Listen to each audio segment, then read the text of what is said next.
Hi everyone, I'm Karina. Today I'm here to present you my design proposals for addressing the problem of unsustainable recreational fishing in Australia.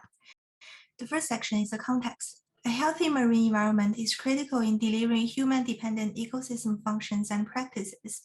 Yet we have managed to do tremendous damage to these precious resources. Aligning with the United Nations Sustainable Development Goal number 14, we must protect the oceans by eliminating pollution and overfishing. Overfishing has already decreased Australia's fish stocks to a dangerously low level, which is caused by intensive fishing efforts, especially for recreational fishing. They are poorly understood and pose governance challenges due to a lack of monitoring data. I want to focus on the urban land-based fishing area because there are a large number of recreational fishers fishing in the Greater Sydney region. However, due to the open access character of recreational fishing, fishers are at a risk of lack of motivation and supervision to protect the environment. My design brief is to design an interactive educational platform for recreational fishers to eliminate unsustainable fishing behaviors in the Sydney Harbour land-based recreational fishing area. The project aim is to increase public awareness among recreational fishers about unsustainable fishing behaviors and the degradation of fish stocks and habitats in Australia. The stakeholders include investors, state government, New South Wales Department of Primary Industries, Marine Conservation Institution, and Fisheries Research and Development Corporation. The end users include local communities, recreational anglers, and people who are interested in fishing. Through user research, I found a lack of understanding of the overfishing crisis, and it's challenging for users to distinguish between different species. Also, the result indicates that many fishers won't release their catch, but rather use as bait or take home for meal. Developing the empathy map allowed me to put myself in the target user's shoes and understood their pain points. There are some insights drawn from this process listed in how might we questions. For the design framework, the quadruple bottom line analysis allows me to test the sustainability of my design approach and ensure that I follow these guidelines along the 4 pillars.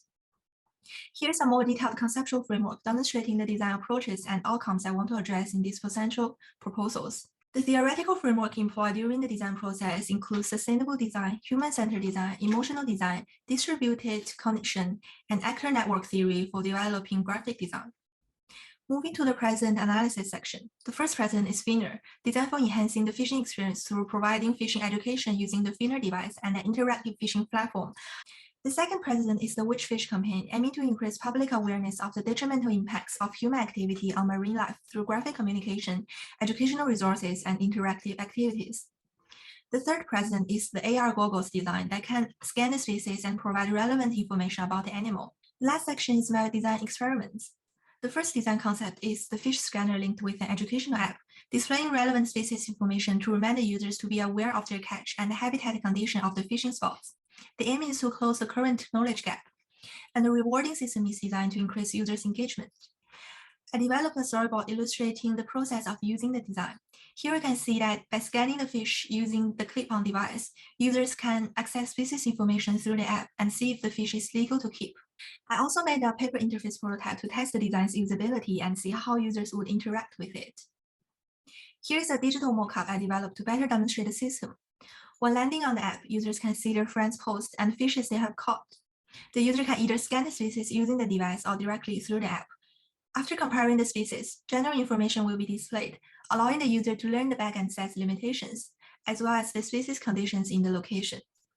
Entering the personal profile, the app allows the user to track their catch species and release rate, allowing the fisheries department to access the conditions of each species.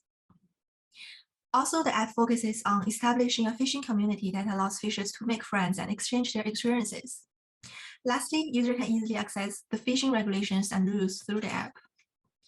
The second design concept focuses on designing a fishing platform that allows the best fishing experiences under supervision and education. A rough cardboard prototype is made for demonstrating the structure and shape of the fishing platform. Here's the 3D rendering of the design, and a photo collage for illustrating the general features. The interactive screen displays the habitat and species information and allows fishers to log in the system to record their catch. There are monitoring cameras at each fishing spot, supervising users' fishing behaviors, and there are also littering space designed for each fishing unit. The third design concept is a marine conservation and sustainable recreational fishing campaign, combined with an online educational website. The storyboard here shows the walkthrough of the campaign. It is an immersive exhibition with lots of interactive activities, including species and habitat information touchscreen, personal learning spaces, and VR fishing games. Here is the website mockup.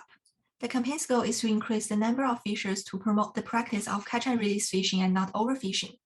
Catch and release fishing improves native fish populations by allowing more fish to remain and reproduce in the ecosystem. On the website, it shows the current events and the campaign's information and activities in detail. There are also tips and advice to teach fishers how to practice catch and release fishing. And the thoughts and feedback section provides a platform for audiences to review their experiences and allows them to reflect on their fishing behaviors. This will encourage people to take action and make behavior change. Here's my reference list, which brings me to the end of my presentation. Thank you.